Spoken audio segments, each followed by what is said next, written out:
kur dyert e Teatrit Kombëtar të Kosovës u mbyllën për renovim të tërësishëm. Megjithatë, as pas kësaj periudhe, muret e dëmtuara dhe të zhveshura nga fasada e dikushme tregojnë se nuk ka ndonjë përparim të dukshëm drejt përfundimit të punimeve. Ky renovim i nisur nga Ministria e Kulturës në vitin 2022 në drejtimin e ministrit Hajrullah Çeku u shoqërua me zhvendosjen e trupës së teatrit në amfiteatrin e Pallatit të Rinisë.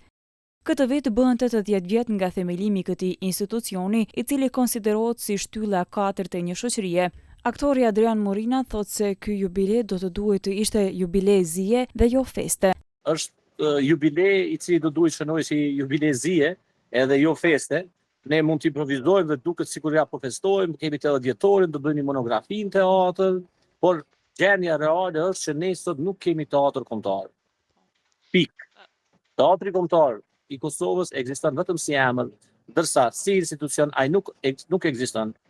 Ish ministri i kulturës realisht e ka shpërbër teatrin kombëtar.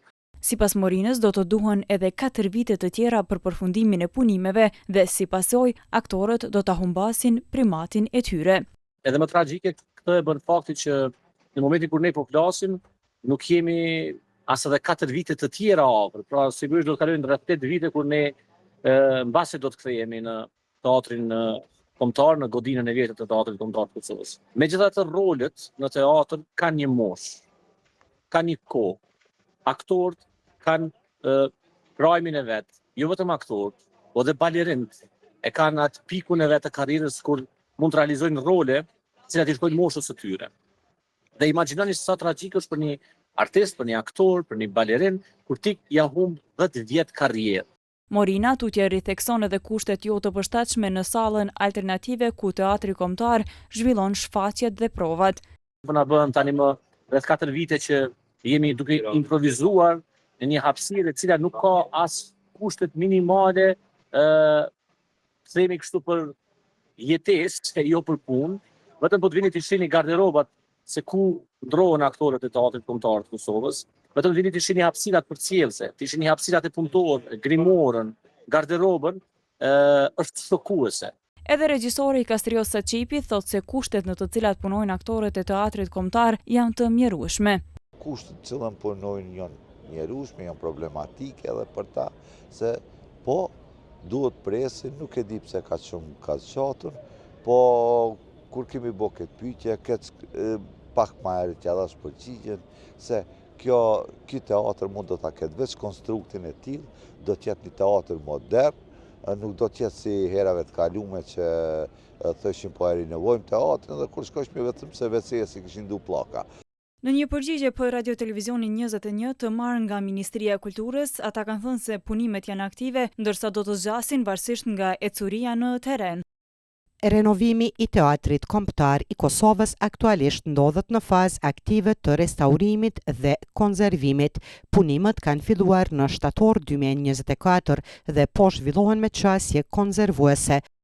Kontrata për realizimin e punimeve është zgjatur deri në qershor 2026, megjithatë përfundimi përfundimtar i projektit do të varet nga ecuria e punimeve në terren.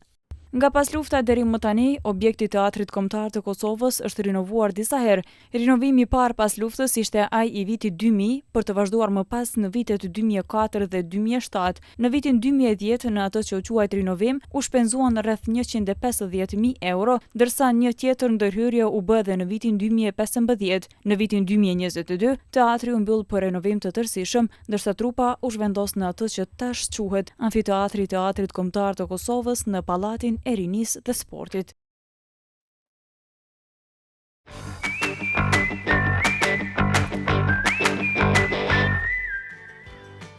Në vazhdim do të flasim për autostradën Ibrahim Rugova, kur shqitja e dheut po pengon qarkullimin e automjeteve. Ndonse shembja e dheut në segmentin Suarek-Prizren ka ndodhur muaj më parë, autoritetet përgjegjëse nuk i kanë larguar ende ato, ndërsa ekspertët e komunikacionit thotë se kjo neglizhencë po rrezikon kështu jetën e qytetarëve.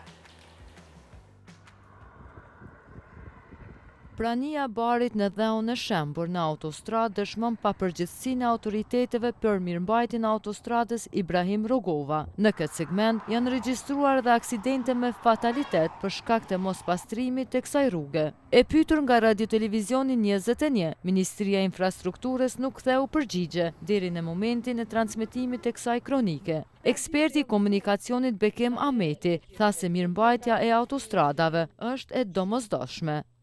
Krijon pikë konflikti ajo. Në aspektin e lëvizjes të komunikacionit është në rregull, por ka mundësi që prej shpejtësisë 120 km/h do të më kthye në 80-60 derisa të kalojsh, edhe që kjo krijon pikë konflikti edhe çysh ka mundësi krejt kjo zonë mu deformu rruga edhe kur kush mos më marrë përgjegjësinë. Ministria ishte dashur në qoftë se tash ka afat kohor të prej bektellit që rruga për kaq vite në qoftë se prishet ose dëmtohet e bëjmë na shpagimin, atëherë duhet me padit bektellin që me bë pagesën e dëmit. Ahmeti përmendi praktikat e vendeve të tjera të cilat mbjellin drënj për skaj autostradave si masë preventive kundër rrëshqitjes së dheut. De facto ata ishte dashur me kry punën siç duhet, me analizu, me paramendu që mundet me ndodhë që kjo, operator ekonomik që e ka ekzekutu autostradën, tjetra është Ministria ishte dashur mjell pemë pakten, që pemë që shtin raj dhe mos të ketë rrshitje të atij shpati, se shpatit e kanë bë rrshitjen edhe de facto gabjant ata gurë që janë me tel të mbushur, asisoj në Kuba, nuk e presin sa që duhet dheun edhe si rezultat e kësaj ka rrshitje dheut. Po, deri tash ishte dashur me intervenu, ishte dashur mu hek, tash nuk ka më vërshime, aja ndodh vetëm kohë të vërshimeve, edhe pas kohës së vërshimeve, nuk ka nevojë tjetë dheu asisoj edhe tash pafundësisht deri rrshitjen tjetër të kemi në bllokat rrugës. Si pasojë e shëmbjes së dheut në segmentin Suharekë-Prizren, automjetët që qarkullojnë nga Murina në drejtim të Prishtinës detyrohen të devijojnë rrugën dhe të kalojnë në kursin tjetër të autostradës. Pikërisht në këtë vend në një aksident trafiku humbën jetën në dhjetorin e vitit të kaluar 2 shtetase të Shqipërisë.